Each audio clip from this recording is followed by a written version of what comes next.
Hi hello everyone. सो एक micro cap company पे आज हम डिस्कशन करेंगे। फिनटेक कंपनी है एमरेल्ड फाइनेंस। तो इनका बिजनेस मॉडल समझेंगे, कैसा मॉडल है, ग्रोथ कैसे है एंड आगे का प्रोस्पेक्ट कैसा लगता है इस कंपनी का, ओवरऑल क्या इसके बिजनेस एंड स्टॉक से हम एक्सपेक्ट कर सकते हैं। सो इस कंपनी का बिजनेस मॉडल अगर हम देखें तो दो तरीके का सेगमेंट है इनका। पहला सेगमेंट तो ट्रेडिशनल मॉडल है इनका, जिसमें ये company HDFC bank, ICICI bank, Kotak bank जैसे जो बड़े बड़े बैंक हैं इंडिया के, उनके लिए डीएसए का काम करती है। डीएसए का मतलब क्या हो गया? Direct selling agent. मतलब ये जो कंपनी है ये इन बैंकों के लिए लोन सोर्सिंग का, लोन डिस्ट्रीब्यूशन का काम करती है। सो ये इनका ट्रेडिशनल मॉडल है एक। इसमें कंपनी एमएसएमईज को लोन भी ऑफर करती है, क्योंकि एनबीएफसी का लाइसेंस भी है इनके पास में। तो ये एक इनका एक मॉडल है। दूसरा जो मॉडल है इस कंपनी का वो काफी ज्यादा इंटरेस्टिंग है। वो एक काफी नीश मार्केट है इंडिया के अंदर, जस्ट अभी स्टार्ट हुआ है। लेकिन मैनेजमेंट का बोलना है कि इसमें आगे का स्कोप ऑफ ग्रोथ जो है वो बहुत बहुत ज्यादा सॉलिड है। तो जो दूसरा प्रोडक्ट इन्होंने डेवलप किया है, पिछले 3-4 महीनों से इन्होंने उसको स्टार्ट किया है, वो है आपका EWA। EWA क्या हो गया? Early wage access. So I don't know, but ऐसा बोला जाता है कि यूएस में एंड बाकी जो यूरोपियन कंट्रीज हैं उनमें ये प्रोडक्ट काफी ज्यादा पॉपुलर है।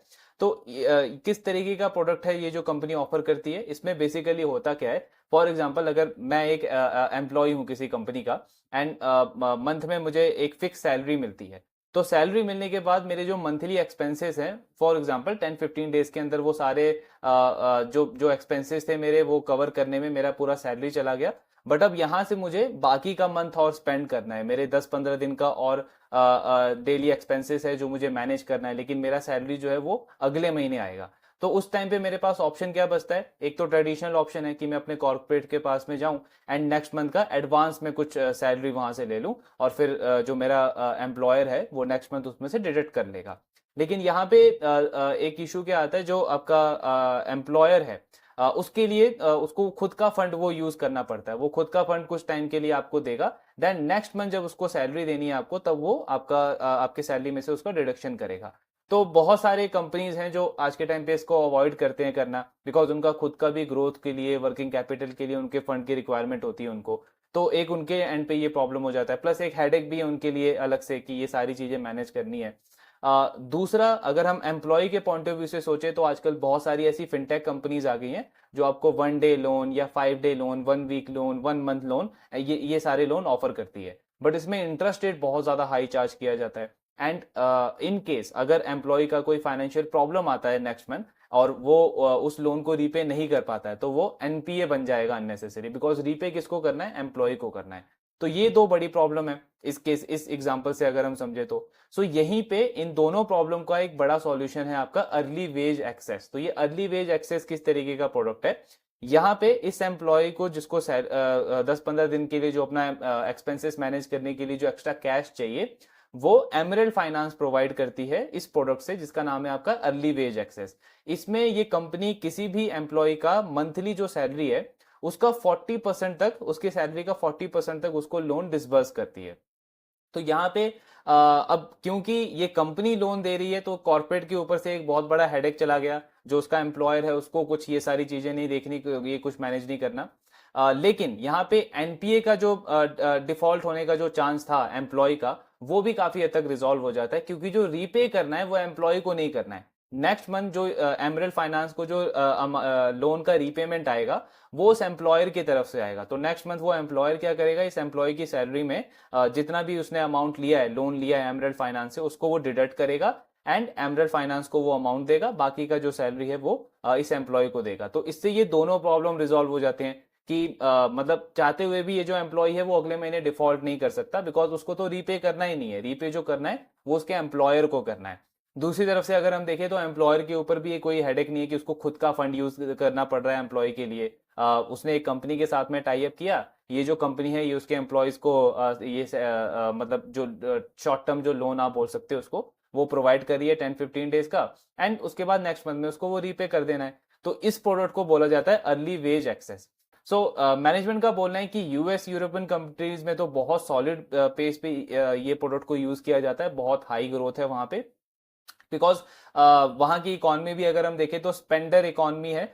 लोग वहां पे खर्चा करने पे ज्यादा बिलीव करते हैं। मैनेजमेंट का बोलना है कि इनफैक्ट डेली बेसिस पे वहां पे इस तरीके की चीजें करी जाती हैं। और इंडिया में अभी ये ट्रेंड स्टार्ट हुआ है। जैसे हमारा कल्चर अगर हम देखें तो ट्रेडिशनली सेविंग कल्चर है, अब हम धीरे धीरे स्पेंडिंग इकोनॉमी की तरफ जा रहे हैं। तो मैनेजमेंट का कहना है कि यहाँ पे भी हम बहुत सॉलिड अपॉर्चुनिटी देखते हैं ग्रोथ का। तो ये प्रोडक्ट ये लॉन्च किया इन्होंने कुछ टाइम पहले, और इस पे मैनेजमेंट का बोलना है आगे जो हमारा मेन फोकस है वो इसी प्रोडक्ट के ऊपर रहेगा। तो ये इनका बेसिक सा बिजनेस मॉडल है। अब एक बार इनका थोड़ा सा देख लेते हैं कि ओवरऑल कैसे ग्रोथ के नंबर्स हैं, किस तरीके की परफॉर्मेंस है कंपनी की। सो ये अगर आप इनका ओवरव्यू देखोगे तो चंडीगढ़ बेस्ड ये एनबीएफसी है। कंपनी का 40 फाइनेंशियल इंस्टीट्यूशन के साथ में इनका टाई अप है, और वही दो मॉडल्स हैं इनका जो हमने डिस्कस किया। देन ये टोटल कस्टमर बेस है 40 करोड़ का टोटल सैलरी एडवांस अभी तक प्रोसेस कर चुकी है कंपनी। 9 साल का एक्सपीरियंस है इनको, ये पूरी जर्नी रही है, आप एक बार इनको गो थ्रू कर सकते हो। और ये जो लोन डिसबर्समेंट का जो काम करते हैं ये बड़े बड़े बैंकों के लिए, वो इस सब्सिडरी से करते हैं जिसका नाम है आपका shubbank.com। सो ये इनकी सब्सिडरी है। देन इसके बाद ये सारे लैंडर्स हैं जहां से कंपनी को लोन ऑफर मिलता है, लोन मिलता है। SBI, Canara bank, Axis finance, Mas financial, इन ये सारे लैंडिंग पार्टनर है इस कंपनी के लिए। और ये सारे फाइनेंशियल पार्टनर है जिनके लिए ये कंपनी आगे लोन डिस्ट्रीब्यूशन का काम करती है। तो इसमें आप देखोगे एचडीएफसी बैंक से लेकर के बजाज फिनसर्व, फेडरल बैंक, सारी बड़ी बड़ी बैंक्स एनबीएफसी के साथ में कंपनी का टाई अप है। देन ये सारे प्रोडक्ट्स हैं जो कंपनी डिसबर्स करती है, पर्सनल लोन, होम लोन से लेकर के आपका gold loan, loan against property, ये सारे तरीके के प्रोडक्ट्स कंपनी लोन डिसबर्स करती है। ये सारे बेनिफिट्स हैं, आप एक बार गो थ्रू कर सकते हो कि इससे एम्प्लॉयर को क्या बेनिफिट होता है इस ईडब्ल्यूए प्रोडक्ट से, और एम्प्लॉयज के लिए क्या क्या बेनिफिट है इसके अंदर। देन मैनेजमेंट का ओवरव्यू देखें तो एक्सपीरियंस्ड मैनेजमेंट है। इनके जो प्रोमोटर्स हैं उनको 30 साल 20 साल का एक्सपीरियंस है इसी इंडस्ट्री के अंदर, इसी पर्टिकुलर इंडस्ट्री में। जैसे आईसीआईसीआई बैंक, बड़े बड़े कंपनीज के साथ में इन्होंने काम किया हुआ है ऑलरेडी। ये इनके डायरेक्टर्स हैं, सो इनका भी काफी अच्छा क्रेडेंशियल है। मैनेजमेंट का बैकग्राउंड मतलब ओवरऑल हम कह सकते हैं काफी सॉलिड है। एनबीएफसी, वी ऑल नो कि पूरा एनबीएफसी सेक्टर काफी हाई पेस पे ग्रो कर रहा है। इस साल भी 13 से 15% की ग्रोथ रहने की एक्सपेक्टेशन है पूरे एनबीएफसी सेक्टर में। बट ऑफ कोर्स हमको किस पे फोकस करना है, जो प्लेयर इंडस्ट्री के बाकी प्लेयर्स को बड़े मार्जिन से आउट परफॉर्म कर रहा हो। और एक चीज और आप आइडिया लगा सकते हो कि अगर पूरा सेक्टर 13-15% पे ग्रो कर रहा है तो डेफिनेटली आपको कुछ ऐसे इंटरेस्टिंग प्लेयर मिल जाएंगे जो 35-40% के रेट से ग्रो कर रहे होंगे और एक ठीक ठाक वैल्यू आपको ऑफर कर रहे होंगे। सो हमारा फोकस उनके ऊपर करना है। देन ये फिनटेक का पूरा ग्रोथ प्रोस्पेक्ट है। जैसे आप इंडियन मार्केट को देखोगे तो इंडिया वर्ल्ड में थर्ड लार्जेस्ट फिनटेक इकोसिस्टम है। हमारा जो बैंकिंग सिस्टम है वो एक्सपेक्टेड है कि 2050 तक third largest domestic banking sector हो जाएगा। देन डिजिटल लैंडिंग लगातार बढ़ रही है। तो ये सारी चीजें क्या शो कर रहे हैं कि ओवरऑल डायरेक्शनली हमारी इकोनॉमी जो है वो डिजिटल लैंडिंग की तरफ धीरे धीरे ज्यादा बढ़ रही है। तो इस तरीके के जो नीश प्रोडक्ट्स हैं उनका बहुत ज्यादा डिमांड रहने का एक्सपेक्टेशन है। ये कंपनी का रिजल्ट है, बहुत अच्छा रिजल्ट आया Q1 के अंदर। बेस छोटा है तो ऑफकोर्स आपको ग्रोथ बहुत सॉलिड दिखेगा। सेल्स अराउंड इनकी 58-59% से ग्रो हुई है। देन नेट प्रॉफिट भी अगर हम देखते हैं तो डबल हो गया ऑलमोस्ट कंपनी का on a Y basis. Then ROE का नंबर अगर आप देखोगे तो अपवर्ड ट्रेजेक्ट्री में है पिछले 2 साल से, काफी अच्छी चीज है। ऑफकोर्स अभी भी बहुत इंप्रूवमेंट का स्कोप है, लेकिन लगातार इनका आरओई हम देख रहे हैं पिछले 2 साल से कंटिन्यूसली इंप्रूव हो रहा है। आगे का ग्रोथ प्रोस्पेक्ट क्या है कंपनी का, तो मैनेजमेंट बोल रहा है कि FY25 के एंड तक, यानी कि इस फाइनेंशियल ईयर के एंड तक 10,000 क्लाइंट बेस, कस्टमर बेस ही अपना डेवलप करना चाहते हैं। और FY26 के एंड तक, यानी कि अगले फाइनेंशियल ईयर के एंड तक कंपनी उस कस्टमर बेस को 50,000 तक लेके जाना चाहती है। मतलब सिर्फ 1 साल के अंदर 5x ग्रोथ ये कंपनी टारगेट कर रही है। तो बहुत छोटा प्लेयर है। आई थिंक 200-250 करोड़ का तो सिर्फ मार्केट कैप है इनका। सेल्स सिर्फ 4-4.5 करोड़ की ऑन एन एवरेज पर क्वार्टर आती है। तो ये नंबर बहुत ज्यादा अचीवेबल है क्योंकि आपका बेस बहुत छोटा है। इसीलिए कंपनी फास्ट पेस पे कस्टमर बेस को ग्रो करना चाहती है, जो कि बहुत अच्छा पॉइंट है। दूसरा, आज के टाइम पे इस कंपनी का जो टाई अप है वो ऑलमोस्ट 15 कॉर्पोरेट्स के साथ में है, 15 कंपनीज के साथ में है इनके ईडब्ल्यूए वाले बिजनेस के लिए। मैनेजमेंट बोल रहा है कि इसको हम FY25 के एंड तक 100 कॉर्पोरेट्स तक लेके जाना चाहते हैं। तो इसका बहुत सॉलिड एक्सपेंशन कंपनी प्लान कर रही है।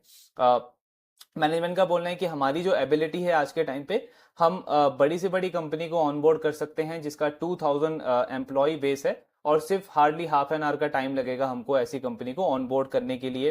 देन कंपनी कह रही है कि ऑलरेडी 10 कॉर्पोरेट्स के साथ में हमारा अभी डिस्कशन चल रहा है, ऑनबोर्डिंग उनकी पाइपलाइन में है, एंड अगले 2 महीने में उनका ऑनबोर्डिंग हो जाएगा। तो यानी सेकेंड क्वार्टर में जो इनका अभी रिजल्ट आएगा उसमें बहुत हाई चांस है कि ये 10 कंपनीज इनकी ऑलरेडी ऑनबोर्ड हो चुकी होगी। सो 15 जो अभी हैं प्लस ये 10 अगर और हो जाएंगी तो 25 तो कंपनी का सेकंड क्वार्टर तक ही अचीव हो जाएगा। ये 100 का जो टारगेट है इनका वो अचीव कैसे करने का प्लान है, तो कंपनी क्या कर रही है, सब एजेंट्स अपॉइंट कर रही है अपने अलग अलग जगह पे। 50 से ज्यादा सब एजेंट्स इनका अपॉइंट करने का प्लान है, जिससे ये अपना कॉर्पोरेट क्लाइंट बेस जो है वो 100 तक क्रॉस करेंगे इस पूरे फाइनेंशियल ईयर के अंदर। इसके साथ में लास्ट कॉन कॉल में मैनेजमेंट ने बोला था कि अगले 3 साल के अंदर हमारा जो पैट ग्रोथ का टारगेट है, मतलब जो प्रॉफिट ग्रोथ का टारगेट है, वो ये 10x कर रहे हैं। 10 टाइम अपने प्रॉफिट को ग्रो करने का गाइडेंस दिया है मैनेजमेंट ने पिछले कॉन कॉल में, और इस बार भी इन्होंने उस गाइडेंस को मेंटेन किया हुआ है। तो 3 साल के अंदर प्रॉफिट आपका 10x कंपनी प्लान कर रही है, तो ग्रोथ गाइडेंस तो बहुत सॉलिड है। सो अब इनका कॉन कॉल हम देखेंगे कि मैनेजमेंट ओवरऑल किन चीजों पे ऊपर फोकस कर रहा है एंड क्या वो ग्रोथ ड्राइवर्स रह सकते हैं जहां से इनकी इतनी सॉलिड ग्रोथ आने की एक्सपेक्टेशन है। सो नंबर्स तो हमने ऑफकोर्स देख लिए, 58% का सेल्स है, 99% के आसपास की पैड ग्रोथ है। देन मैनेजमेंट बोल रहा है कि पिछले क्वार्टर से और आने वाले क्वार्टर में हमारा जो मेजर फोकस रहेगा वो हमारे ईडब्ल्यूए प्रोडक्ट के ऊपर रहेगा, बिकॉज वो डीएसए वाला तो ट्रेडिशनल मॉडल है, बहुत सारे डीएसए हैं इंडिया के अंदर। तो मतलब वो काम तो कोई भी कर सकता है। सो कंपनी का मेजर जो फोकस है ग्रोथ प्रोस्पेक्ट को लेकर के वो उनके ईडब्ल्यूए प्रोडक्ट को लेकर के है। मैनेजमेंट कह रहा है कि इस पर्टिकुलर प्रोडक्ट में हमारे मतलब एम्प्लॉयर के साथ में हमारा टाई अप होता है, जहां पे अपना डैशबोर्ड हम उस एम्प्लॉयर के साथ में शेयर करते हैं। देन वो जो एम्प्लॉयर है उस डैशबोर्ड का लिंक जो है वो अपने एम्प्लॉयज को शेयर करता है, जहां से उनके एम्प्लॉयज लोन को डिसबर्स कर सकते हैं, सॉरी लोन विड्रॉ कर सकते हैं वहां से जितना उनको रिक्वायर्ड हो। 40% तक मैक्सिमम ये ऑफर करते हैं, आपकी मंथली सैलरी का 40% ये लोन ऑफर करते हैं आपको। और उसका पेमेंट मॉडल कैसा रहता है, अगले मंथ जो आपका कॉर्पोरेट है, जो एम्प्लॉयर है, वो आपकी एम्प्लॉय की सैलरी में से उतना पर्टिकुलर अमाउंट डिडक्ट करके इनको पे कर देगा। अब पॉइंट आता है कि इनका इनकम कहां से होगा, तो इनका इनकम कहां से होता है, ये बेसिकली फॉर एग्जांपल अगर एक एम्प्लॉय जो है वो 10,000 का अमाउंट विड्रॉ कर रहा है, तो पूरा 10,000 ये उसको डिसबर्स नहीं करते हैं। उस 10,000 में से ये कुछ प्रोसेसिंग फी चार्ज करते हैं, 18 to 60% के आसपास का रहता है। ये आरबीआई से अप्रूव्ड है ये प्रोडक्ट जो ये कंपनी यूज करती है। तो 18 से 60% का ब्रैकेट रहता है।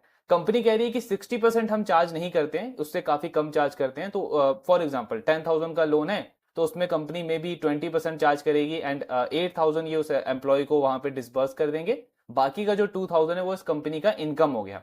और नेक्स्ट मंथ जब इनको पैसा आएगा, जो रीपेमेंट आएगा वो इनके एम्प्लॉय के एम्प्लॉयर से आएगा, वो पूरा 10,000 आएगा। तो बीच का गैप कितना हो गया आपका, 2,000 का। सो वो इनका इनकम हो गया। इस तरीके से इस कंपनी की इनकम होती है इस प्रोडक्ट के अंदर। देन ऑफ कोर्स ये 100% सिक्योर प्रोडक्ट है, बिकॉज अंटिल अगर वो जो एम्प्लॉयर है वो डिफॉल्ट ना कर जाए तब तक तो मतलब एनपीए का कोई चांस बनता नहीं है। एंड किसी भी बिजनेस साइकिल में अगर आप देखो तो सबसे वर्स्ट चीज क्या हो सकती है बिजनेस के लिए, कि वो अपने एम्प्लॉय की सैलरी पे ही डिफॉल्ट कर जाए। मतलब 1 मिनट के लिए आप बैंक का लोन रीपे करने में डिफॉल्ट कर सकते हो, क्रेडिटर की पेमेंट करने में डिफॉल्ट कर सकते हो, लेकिन अगर कोई कंपनी अपने एम्प्लॉय को सैलरी देने में डिफॉल्ट कर रही है तो उसका मतलब कंपनी का मतलब बिल्कुल गेम ओवर है, आगे उस बिजनेस का कुछ बचा नहीं है। तो सबसे वर्स्ट केस सिनेरियो अगर होगा किसी बिजनेस के लिए, तब जाके इस कंपनी का एनपीए का चांस बनेगा इस प्रोडक्ट के लिए। अदरवाइज ये बिल्कुल 100% सिक्योर प्रोडक्ट है, बिकॉज पैसा आपका एम्प्लॉयर दे रहा है, एम्प्लॉय के हाथ में तो कुछ इसमें है नहीं। देन जो दूसरी इनकी बिजनेस है उसमें कंपनी कह रही है कि 50 करोड़ के आसपास का गोल्ड लोन का बिजनेस इन्होंने इस क्वार्टर के अंदर डिसबर्स किया है एक्सिस एंड एचडीएफसी बैंक के लिए। फी बेस ये इनकम होता है इनका। देन 10 करोड़ के आसपास का वारंट इशू किया इन्होंने इन्वेस्टी ग्लोबल मॉरिशियस बेस, ये एफपीआई है। तो 10% का इन्होंने 10 करोड़ का इन्होंने ये वारंट इशू किए, जिसमें से 25% जो पैसा है वो उनको इसी क्वार्टर में आ गया था, और ये जो सेकंड क्वार्टर अभी चल रहा है इसके अंदर इनको बाकी का पेंडिंग अमाउंट रिसीव होगा। देन मैनेजमेंट कह रहा है कि 15 कंपनीज के साथ में हमारा टाई अप है, एंड ऑफ कोर्स इस साल के एंड तक हमारा गोल है कि 100 to 120 कंपनीज तक इसको लेकर के जाना है। उसके लिए सब एजेंट्स इन्होंने अपॉइंट करने स्टार्ट कर दिए हैं। और मैनेजमेंट बोल रहा है कि हमारा एक्सपेक्टेशन ये है कि अगर ये 50 सब agent on an average 2 corporate को भी सोर्स करते हैं हमारे लिए, तो भी हमारा ये नंबर बहुत इजीली अचीवेबल हो जाएगा। कंपनी कह रही है कि ऑलरेडी एक एचआर फर्म है मुंबई बेस्ड, जिसका जिसका जो टाई अप जो है वो टाटा के साथ में, बिरला के साथ में, महिंद्रा जैसी बड़ी बड़ी ग्रुप के साथ में उनका टाई अप है। उन कंपनीज के लिए वो सीनियर लेवल एम्प्लॉयज की हायरिंग करती है, वो जो एचआर फर्म है, कंसल्टेंसी फर्म जिसको बोलते हैं। तो कंपनी कह रही है कि उसके साथ हमारा डिस्कशन चल रहा है, बट अभी तक वो क्लाइंट ऑनबोर्ड नहीं हो पाए हैं। पर अगर आगे चल के ऐसा चांस बनता है और उनमें से एक दो बड़े क्लाइंट भी हमारे पास आ जाते हैं, तो ऑफकोर्स ये नंबर बहुत मतलब बहुत इजीली अचीवेबल हो जाएगा कंपनी के लिए, एंड डिसबर्समेंट का ग्रोथ तो बहुत सॉलिड हो सकता है फिर। देन कंपनी कह रही है कि फी बेस इनकम हमारी ऑलमोस्ट डबल हुई है, तो उसका मेन रीजन ये है कि हमने ज्यादा से ज्यादा क्लाइंट ऐड किए हैं, मतलब और ज्यादा बैंकों के साथ में और एनबीएफसी के साथ में इन्होंने टाई अप किया है इस क्वार्टर के अंदर। टिकट साइज बढ़ाने के ऊपर कोई फोकस नहीं है कंपनी का अपने ईडब्ल्यूए वाले बिजनेस के अंदर। बिल्कुल सिंपल रीजन है, मैनेजमेंट बोल रहा है कि उसमें टिकट साइज से कोई लेना देना नहीं है, वो सिंपली डिपेंड करता है एक एम्प्लॉय की सैलरी के ऊपर। तो अगर उसकी सैलरी 20,000 है तो उसका 40% तक हम उसको ऑफर कर सकते हैं, यानी कि 8,000 हो गया। और अगर उसकी सैलरी 2 लाख है तो हम उसको 80,000 तक ऑफर कर सकते हैं। तो हमें कोई रिस्ट्रिक्शन नहीं है कि हम 80,000 नहीं करेंगे, सिर्फ 20,000 करेंगे या 8,000 करेंगे। ऑफ कोर्स अगर टिकट साइज जितना बड़ा होगा उतना बड़ा हमारा अर्निंग का भी चांस रहेगा, तो उस पर कोई पॉइंट ही नहीं है। टिकट साइज हमारे लिए मैटर नहीं करता, बस मैटर ये करता है कि ज्यादा से ज्यादा कॉर्पोरेट हमारे साथ ऐड होते जाएं। देन करेंटली अगर हम इनके टोटल लोन बुक का साइज देखें तो 49 करोड़ के आसपास का ये लोन बुक का साइज है, जिसमें से ईडब्ल्यूए सिर्फ 2 करोड़ है, बिकॉज अभी ये 3-4 महीने पुराने प्रोडक्ट है। मेन जो इनका बिजनेस लोन बुक का साइज है वो एमएसएमई और बाकी प्रोडक्ट से है। डेटर डेज इनका इंक्रीज हुआ है, तो कंपनी बोल रही है ये जो डेटर डेज हमारा बढ़ा है ये ईडब्ल्यूए वाले बिजनेस से नहीं बढ़ा है, ये हमारे जो हमारा डिस्ट्रीब्यूशन का बिजनेस है उससे बढ़ा है, बिकॉज कुछ कॉर्पोरेट क्लाइंट से हमारा पैसा आना अभी थोड़ा सा पेंडिंग हो गया है, कुछ बैंक्स और फाइनेंशियल कंपनीज से। सो वो भी कोई बहुत बड़ा इशू नहीं है, बहुत जल्दी वो रिजॉल्व हो जाएगा, तो वो हमको वापस अर्न हो जाएगा। एंड जो ईडब्ल्यूए वाला बिजनेस है उसमें कंपनी कह रही है कि उसमें कोई पेंडेंसी नहीं रहती है, हर महीने की 15 से पहले ही हमको जो भी पेंडेंसी होती है वो सब कुछ रिसीव हो जाता है उसके अंदर। देन कंपनी कह रही कि ऑलरेडी हमारा कुछ कॉर्पोरेट्स के साथ में अभी डिस्कशन चल रहा है टाई अप वगैरह का, एंड एक एचआर फर्म है, कुछ सीए फर्म है जो हमारे लिए सोर्सिंग का काम कर रहे हैं, सो उनके साथ में हमारा डिस्कशन चल रहा है, एंड और ज्यादा से ज्यादा कॉर्पोरेट को हायर करने का हमारा टारगेट है। कंपनी कह रही है कि मेजर जो हमको चैलेंज लगता है हमारे ग्रोथ के अंदर, वो चैलेंज लगता है कॉर्पोरेट को टाई अप करने में, बिकॉज हमको कॉर्पोरेट को कन्विंस करना पड़ता है, फिर उनको टाई अप करना पड़ता है, तो वो सबसे बड़ा हार्ड पार्ट है हमारे लिए। टेक्नोलॉजी वाइज हमारा कोई प्रॉब्लम नहीं है, बहुत रोबस्ट टेक्नोलॉजी है हमारी। कंपनी कह रही है कि हमारा सिस्टम इतना ज्यादा स्ट्रांग है कि पर सेकंड 20,000 तक का 20,000 ट्रांजेक्शन हम मैनेज कर सकते हैं। तो टेक्नोलॉजी वाइज हम बहुत ज्यादा सफिशिएंट है, बहुत ज्यादा स्ट्रांग है, लेकिन कॉर्पोरेट को कन्विंस करने में और उनको ऑनबोर्ड करने में मेनली हमको प्रॉब्लम आता है, वहां पे बड़ा चैलेंज आता है। अब पॉइंट ये है कि वहां पे क्यों बड़ा चैलेंज आ रहा है, तो मैनेजमेंट कह रहा है कि वहां के जो एचआर डिपार्टमेंट है उनकी तरफ से बहुत बड़ा चैलेंज आ रहा है। जैसे इन्होंने एक एग्जांपल दिया है कि मुंबई में एक बहुत बड़ी कॉर्पोरेट है जिसको हमने ऑलमोस्ट ऑनबोर्ड कर लिया था, उनके सीईओ भी मान गए थे, उनके जो सीएफओ हैं वो भी एग्री कर गए थे, लेकिन जो एचआर डिपार्टमेंट है उन्होंने डिनाई कर दिया, उन्होंने रिजेक्ट कर दिया। तो ऐसा क्यों हो रहा है, बिकॉज इनका कहना है कि एचआर डिपार्टमेंट को ऐसा लगता है कि उनके लिए एक एडिशनल वर्क बढ़ जाएगा, एक एडिशनल प्रेशर आ जाएगा उनके ऊपर ये सारी चीजें मैनेज करने का। बिकॉज ठीक है, आपका 2,000-3,000 जो भी एम्प्लॉय बेस है उसका आपको मैनेज करना पड़ेगा कि किस किस एम्प्लॉय ने लिया लोन, कितना अमाउंट का लिया, किस डेट को लिया, और फिर उसके बाद उनका अगले महीने उनका डिडक्शन करना है, एमएरएल को उतना पैसा देना है। तो एक तरीके से एचआर का हेडेक थोड़ा सा बढ़ जाता है, तो इसीलिए कंपनी कह रही है कि एचआर मेन वो पार्ट डिपार्टमेंट है जो थोड़ा सा डिनाई करता है और वहीं से थोड़ा सा रेजिस्टेंस आता है। लेकिन ओवरऑल ग्रेजुअली हम धीरे धीरे ग्रो कर रहे हैं, ज्यादा से ज्यादा कॉर्पोरेट को ऐड कर रहे हैं, एंड ओवरऑल हम काफी कॉन्फिडेंट है कि ये जो हमने सब एजेंट्स अपने अपॉइंट किए ये आगे चल के और ज्यादा क्लाइंट्स लेकर के आएंगे हमारे लिए, बिकॉज टेक्नोलॉजी वाइज हमारा बहुत सिंप्लीफाई मॉडल है, एंड हम जो डैशबोर्ड प्रोवाइड करते हैं वो एक्चुअली सेल्फ एक्सप्लेनेटरी है एचआर के लिए। एचआर को उसमें क्लियरली देखता है कि आपके कितने एम्प्लॉयज ने कितना टोटल अमाउंट लिया। फॉर एग्जांपल 20 एम्प्लॉयज हैं तो उनको दिखेगा कि इन 20 एम्प्लॉयज ने टोटल 2 लाख का लोन लिया हुआ है और आपको वो रीपे करना है। तो इतना ज्यादा कॉम्प्लेक्स नहीं है एचआर के लिए, लेकिन कंपनी कह रही कि वी डोंट नो कि अभी इतना ज्यादा रेजिस्टेंस क्यों आता है एचआर की तरफ से। देन करेंटली कंपनी का कहना है कि जितनी भी कॉर्पोरेट्स के साथ में हमारा टाई अप है तो उनके टोटल एम्प्लॉय बेस में से 10 to 15% जो उनका वर्कफोर्स है वो अभी हमारे इस प्रोडक्ट को अवेल कर रहा है, और काफी अच्छे से ये ग्रो हो रहा है। और वर्ड ऑफ माउथ काफी अच्छा है इसका, मतलब वर्ड ऑफ माउथ से ये काफी ज्यादा ग्रोथ मिल रही है हमको, बिकॉज किसी एक कॉर्पोरेट के अंदर 2-4 एम्प्लॉयज पहले यूज करते हैं तो फिर वो अपने को वर्कर को, कलीग्स को बताते हैं कि इस तरीके की फैसिलिटी है जो वो अवेल कर सकते हैं। तो पॉपुलैरिटी काफी तेजी से बढ़ रही है एंड ओवरऑल अच्छा ग्रोथ मिल रहा है। देन मैनेजमेंट बोल रहा है कि किसी तरीके का हमने कोई फिल्टरेशन नहीं बनाया हुआ है ऑन बोर्डिंग के लिए साइज वाइज, मतलब हम हर एक साइज की कंपनी को, कॉर्पोरेट को ऑन बोर्ड कर रहे हैं, चाहे वो लार्ज साइज हो, मिड साइज हो या स्मॉल साइज हो। अनफॉर्चुनेटली कंपनी का बोलना है कि अभी हमारे पास कोई लार्ज क्लाइंट नहीं है। टाटा ग्रुप के साथ में इनका डिस्कशन जरूर चल रहा है कुछ कंपनी को लेकर के, किसी कंसल्टेंसी के थ्रू, बट वो अभी ऑन बोर्ड नहीं हुए हैं। लेकिन मैनेजमेंट बोल रहा है कि हमारे पास जो अभी ये 15 कॉर्पोरेट्स हैं, ये सारे आपके mid and small size corporates हैं। पर हमारा जो सिस्टम है वो बिल्कुल रेडी है, हम लार्ज क्लाइंट्स का भी वॉल्यूम बहुत इजीली मैनेज कर सकते हैं। जैसा इन्होंने बताया कि 20,000 ट्रांजैक्शन पर सेकंड ये इजीली मैनेज कर सकता है इनका वो पूरा प्लेटफॉर्म। देन कंपनी कह रही है कि इंडिया का मार्केट बहुत बड़ा है। मार्केट साइज अगर हम देखें तो मैनेजमेंट बोल रहा है कि $1 ट्रिलियन की ये मार्केट है, बहुत पॉपुलर है यूएस के अंदर। वहां पे तो मैनेजमेंट बोल रही है कि डेली बेसिस पे ये प्रोडक्ट अवेल किए जाते हैं, मतलब आपकी मॉर्निंग शिफ्ट है तो इवनिंग में आप अपना ये सैलरी लेके जा सकते हो ईडब्ल्यूए प्रोडक्ट के थ्रू, और अगले महीने जो एम्प्लॉयर है वो उनका डिडक्ट करता है। तो यूएस वगैरह में तो बहुत ज्यादा सॉलिड ग्रोथ है यहाँ वहां पे। हम एक्सपेक्ट कर रहे हैं कि इंडिया में भी विद टाइम इसकी पॉपुलैरिटी बढ़ेगी, स्केलेबिलिटी बढ़ेगी, तो अच्छी अपॉर्चुनिटी लगती है हमको। देन सेक्टर वाइज भी कंपनी कह रही है कि कोई फिल्टरेशन नहीं है। मतलब ऐसा नहीं है कि हमको सिर्फ आईटी सेक्टर की कॉर्पोरेट्स कंपनी के साथ में ही टाई अप करना है, या फाइनेंशियल सेक्टर की कंपनी के साथ में ही टाई अप करना है, और ये होना भी नहीं चाहिए, बिकॉज आपका मॉडल उस तरीके का है कि आपको ज्यादा से ज्यादा कॉर्पोरेट चाहिए। अननेसेसरी आप इस तरीके का फिल्टरेशन लगाओगे तो ग्रोथ के ऊपर आपका इंपैक्ट पड़ेगा। तो मैनेजमेंट बोल रहा है कि ऐसा कोई फिल्टरेशन नहीं है, चाहे आईटी कंपनी हो या किसी भी सेक्टर की कंपनी हो, हम सबको ऑनबोर्ड करने के लिए रेडी हैं। हमको ज्यादा से ज्यादा कॉर्पोरेट ऐड करते जाने हैं सिस्टम के अंदर।